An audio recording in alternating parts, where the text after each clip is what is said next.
నమస్తే, welcome to our channel. నేను message. BRS పార్టీని రద్దు చేయాలని బీజేపీ ఎన్నికల కమిషన్ కి ఫిర్యాదు చేసింది. బీఆర్ఎస్ పార్టీని రద్దు చేసే అవకాశాలు ఉన్నాయా?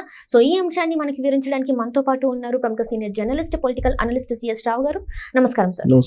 సార్, ఇప్పుడు ఈసీకి అయితే బీజేపీ పార్టీ ఏంటంటే బీఆర్ఎస్ పార్టీని రద్దు చేయాలని చెప్పేసి అయితే ఫిర్యాదు చేయడం జరిగింది. మరి నిజంగా బీఆర్ఎస్ పార్టీని రద్దు చేసే అవకాశం ఉందంటారా? సో ఒకటేంటంటే డిమాండ్ ఇది, బీఆర్ఎస్ పార్టీని రద్దు చేయాలి అనేటువంటి ఒక డిమాండ్. ఆ డిమాండ్ ఎవరు చేస్తున్నారంటే కిషన్ రెడ్డి చేస్తున్నారు. ప్రస్తుతం తెలంగాణ బీజేపీ అధ్యక్షుడిగా కిషన్ రెడ్డి ఉన్నారు. సో ఆయన డిమాండ్ చేస్తున్నారు బీఆర్ఎస్ పార్టీని అసలు కంప్లీట్ గా రద్దు చేయాలి అని చెప్పి. ఎందుకు రద్దు చేయాలి అని అంటే ఫోన్ ట్యాపింగ్ వ్యవహారంలో కంప్లీట్ గా అది ఇరుక్కుపోయింది కాబట్టి డెఫినెట్ గా బీఆర్ఎస్ పార్టీని రద్దు చేయాలి అనేటువంటి ఒక డిమాండ్ చేస్తూ ఎలక్షన్ కమిషన్ కి కంప్లైంట్ చేస్తున్నారు. ఇప్పుడు ఎలక్షన్ కమిషన్ కి ఆల్రెడీ కంప్లైంట్ చేశారు. ఎలక్షన్ కమిషన్ ఇప్పుడు ఎలక్షన్ కోడ్ ఉంది కదా, ఎన్నికల కోడ్ ఉంది. ఇప్పుడు ఈ ఎన్నికల కోడ్ క్రమంలో యంత్రాంగం మొత్తం కూడా ఎలక్షన్ కమిషన్ ఆధ్వర్యంలోనే పనిచేస్తుంది. అందుకని ఎలక్షన్ కమిషన్ కి కంప్లైంట్ చేశారు. ఇప్పుడు మొత్తం ఎలక్షన్ టైంలో మొత్తం ఫోన్ ట్యాపింగ్ చుట్టూ తిరుగుతుంది ఇష్యూ మొత్తం కూడా. ఇప్పుడు రాష్ట్రంలో ఉండే సమస్యలు అనేక ఉన్నాయి. కరువు సమస్య ఉంది, పంట కొనుగోలు చేయట్లేదు, తర్వాత కాళేశ్వరం సంబంధించి అసలు ఏంటి అనేది విచారణ ఇంత బయట రాలేదు. ప్రధానంగా కరువు వెంటాడుతుంది. ఈ కరువుని అధిగమించడం ఎలా అనే దాని మీద చర్చ జరగకుండా ఫోన్ ట్యాపింగ్ చుట్టూ తిప్పుతున్నారు ఇది. కాబట్టి ఫోన్ ట్యాపింగ్ అనే అంశాన్ని తీసుకొచ్చి గేమ్ ఆడుతున్నాయి కాంగ్రెస్ పార్టీ, బీఆర్ఎస్ పార్టీ. కాబట్టి బీఆర్ఎస్ పార్టీ అనే దాన్ని రద్దు చేయండి అని చెప్పి ఎలక్షన్ కమిషన్కి బీజేపీ కంప్లైంట్ చేసింది. అసలు ఈ ఫోన్ ట్యాపింగ్ వ్యవహారం అనేది ఎప్పటి నుంచి వచ్చింది? మునుగోడు ఎలక్షన్ కన్నా కూడా దుబ్బాక ఎలక్షన్లో ఫోన్ ట్యాపింగ్ చేశారనేది రఘునందన్ రావు కంప్లైంట్ చేశారు. సో అక్కడ వాళ్ళ బంధువులకు సంబంధించినటువంటి ఏదో ఆస్తులు ఏదో సీజ్ చేశారు. అప్పుడు దాదాపు 1.5-2 కోట్లు సీజ్ చేశారు. ఆ కారణంగానే ఓడిపోయారు. దాదాపు 500 ఓట్లు తేడాతోటే ఓడిపోయాడు ఆయన దుబ్బాకలో అప్పట్లో. తర్వాత మళ్ళీ రీకౌంట్ పెట్టి మళ్ళీ గెలవడం ఇవన్నీ జరిగినాయి. సో అప్పుడు అసలు అలాంటి సిచ్యువేషన్ రావడానికి కారణం ఏంటంటే ఫోన్ ట్యాపింగ్ అనేది ఆయన అనుమానం. సో ఫోన్ ట్యాపింగ్ చేసిన వాళ్ళని అరెస్ట్ చేయమని చెప్పి ఆయన డిమాండ్ చేస్తున్నాడు. ఇప్పటికి కూడా ఆయన రఘునందన్ రావు డిమాండ్ అదే. అసలు ముందు అసలు కేసీఆర్ మీద ఎందుకు కేసు పెట్టకూడదు? కేసీఆర్ మీద ఎందుకు పెట్టడం లేదు? మీరు కేసీఆరే కదా మొత్తం ముఖ్యమంత్రిగా ఉండేది. ముఖ్యమంత్రికి తెలియకుండా ఇలాంటివి ఏం జరగడానికి అవకాశం లేదు. కాబట్టి ముందు ఆయన మీద కేసు పెట్టండి అని చెప్పి ఆయన డిమాండ్ చేస్తున్నారు. ఇప్పుడు బీజేపీ తెలంగాణ అధ్యక్షుడు ప్లస్ కేంద్ర మంత్రిగా కూడా ఉన్నాడు కిషన్ రెడ్డి. ఆయన డిమాండ్ కూడా అదే. ప్రభుత్వానికి తెలియకుండా ఇలాంటి కేసులు నడవు. కేసులు ఖచ్చితంగా ప్రభుత్వానికి తెలిసే జరుగుతాయి కాబట్టి కేసీఆర్ మీద కేసు పెట్టాలి, కేసీఆర్ కేసు పెట్టాలని చెప్పి ఎలక్షన్ కమిషన్ ఆయన కూడా కంప్లైంట్ చేశాడు.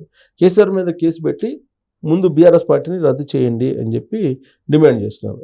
ఇదంతా జరుగుతున్నటువంటి క్రమంలో విచిత్రమైనటువంటి పరిస్థితి ఏంటంటే అసలు బీఆర్ఎస్ పార్టీ మనుగడ సాగిస్తుందా లేదా, అసలు బీఆర్ఎస్ పార్టీ ఉంటుందా లేదా, భవిష్యత్తులో ఉండే అవకాశం ఉందా అనేది గత కొంతకాలం నుంచి వినిపిస్తుంది. ఎందుకనంటే ఎంపీ అభ్యర్థులేమో ఇటు వెళ్తున్నారు, కాంగ్రెస్లోకి వెళ్తున్నారు, బీజేపీలోకి కొంతమంది వెళ్తున్నారు.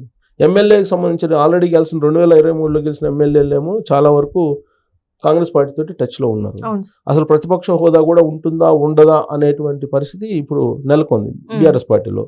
ఇలాంటి సమయంలో అసలు పార్టీని రద్దు చేయించాలనేటువంటి ఆలోచనతో ఇప్పుడు విపక్షాలు వెళ్తున్నాయి. అంటే ప్రత్యర్థి పార్టీలు కాంగ్రెస్ పార్టీ అలాగే బీజేపీ. ఇప్పుడు కాంగ్రెస్ పార్టీ అవకాశం కోసం ఎదురు చూస్తుంది బీఆర్ఎస్ పార్టీని ఎలా క్లోజ్ చేయాలని. రాబోయేటువంటి ఎన్నికల్లో అసలు ఒక్క ఎంపీ స్థానాన్ని కూడా గెలవకుండా ఉండాలి బీఆర్ఎస్ పార్టీ అనేది కాంగ్రెస్ పార్టీ యొక్క లక్ష్యం, రేవంత్ రెడ్డి యొక్క లక్ష్యం. రేవంత్ రెడ్డి కూడా అదే చెప్తున్నారు.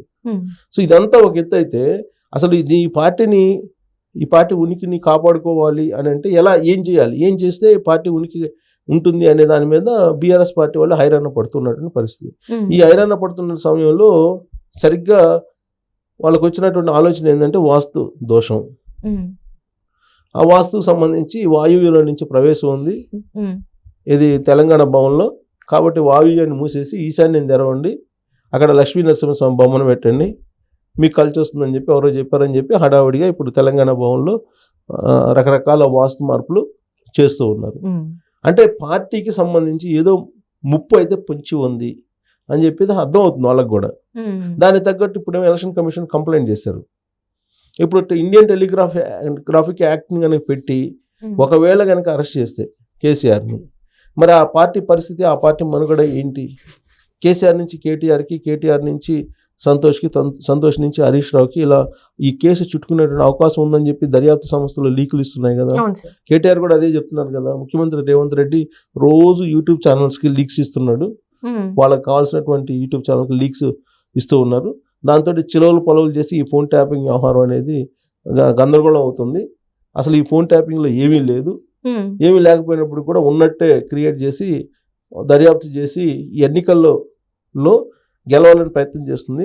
ఈ 100 రోజుల్లో ఆయన చేస్తానని చేయలేదు, రైతు రుణమాఫీ చేస్తానని చేయలేదు, తర్వాత 100 రోజుల్లో ధర డిపోట్లకు సంబంధించినటువంటి మార్పులు చేస్తున్నాడు, అది చేయలేదు, చెప్పినటువంటి హామీలు ఏది చేయలేదు.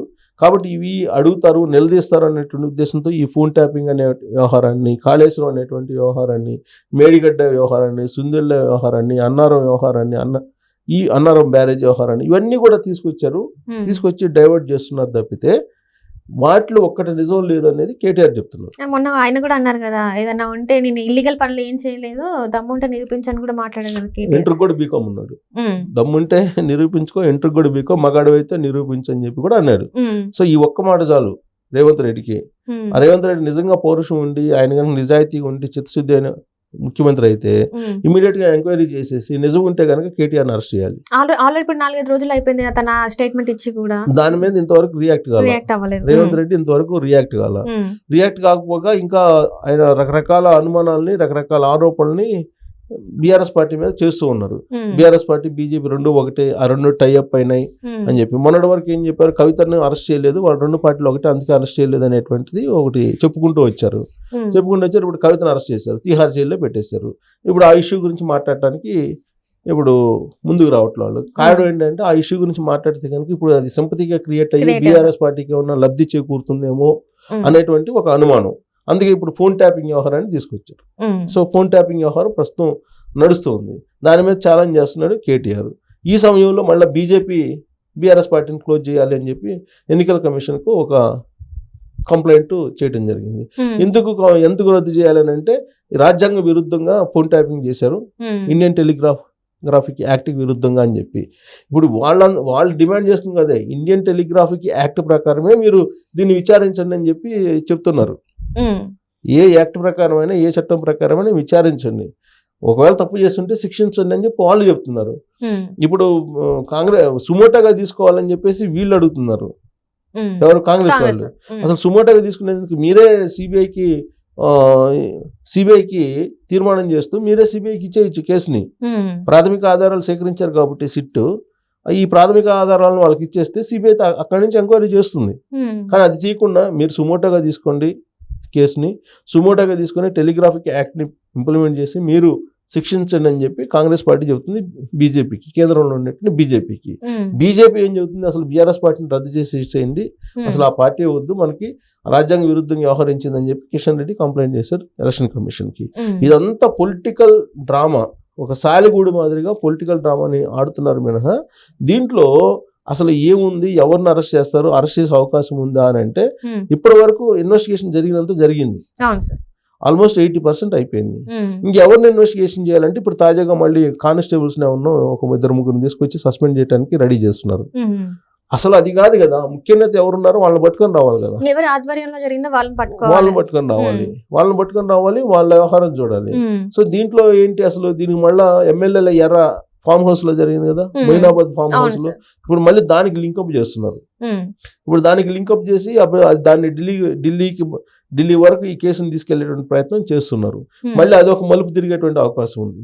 సో కాబట్టి అసలు ఎంత ఒక ఎత్తు అయితే అసలు బీఆర్ఎస్ పార్టీని రద్దు చేయమంటారు అనేది ఇంకొక ఎత్తు. ఇంకోటి సెంటిమెంట్ ఏంటంటే ఇప్పుడు వాళ్ళేమో తెలంగాణ భవన్లో మార్పులు చేసుకుంటుంటే అసలు బీఆర్ఎస్ పార్టీ అనే పేరు ఉంటే మీరు మళ్ళీ మనుగడ సాగించలేరు, మళ్ళీ దాన్ని టీఆర్ఎస్ కింద మార్చమని చెప్పి కొంతమంది స్వామీజీలు చెబుతున్నారు. ఆ దిశగా కూడా ప్రయత్నం చేస్తున్నాడు కేసీఆర్ అని చెప్పి అంటున్నారు. సో మొత్తం మీద ఈ సెంటిమెంట్ తోటి ఒకవైపు హైరానా, ఇంకొక వైపు కేసులు, ఇంకొక వైపు కేంద్రం యొక్క ఒత్తిడి, వీటన్నిటితోటి మరి అసలు నిజంగా ఆ పార్టీ రద్దు అవుతుందా, విలీనం అవుతుందా? గతంలో కూడా టీఆర్ఎస్ పార్టీని తీసుకొచ్చి బీఆర్ఎస్లో విలీనం చేశారు. ఇప్పుడు మళ్ళీ బీఆర్ఎస్ని తీసుకెళ్ళి మరి టీఆర్ఎస్లో విలీనం చేస్తారేమో చూడాలి, రద్దు చేస్తారేమో బీఆర్ఎస్ని.